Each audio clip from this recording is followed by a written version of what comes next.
have you made the shift? Have you made the shift from the way it used to be to the way it is now?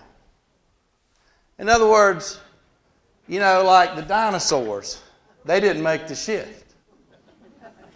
During the Depression, the way things were in 1920 and the way things were in 1940, they weren't the same thing. You had to make a shift.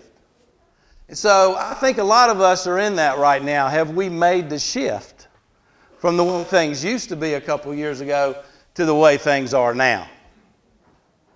And so I think the reason why we haven't made the shift is because we're scared. Is anybody scared like me? I've been scared. And so because we're scared, we have this fear, right? So we have this fear and we don't know what to do, and we're so scared. And I went to, the Federal Reserve has these great meetings, and I went to one last week, and the lady presented a survey on happiness.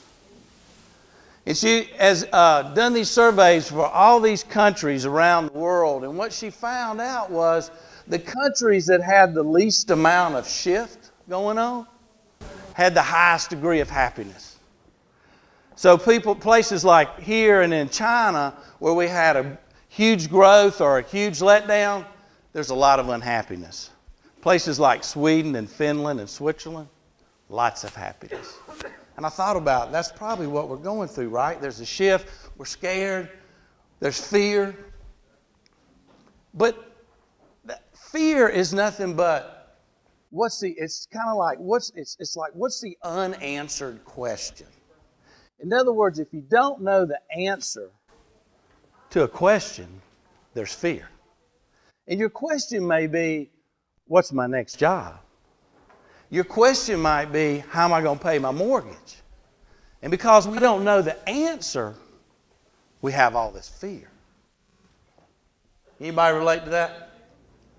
I know I can. So, I think that if you think about fear, we have to think about our conscious mind and our subconscious mind.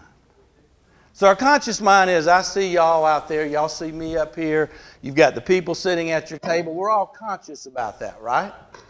But our subconscious mind is all those thoughts that are going on in our head. And one of those things is, we got this negative thought going on, right?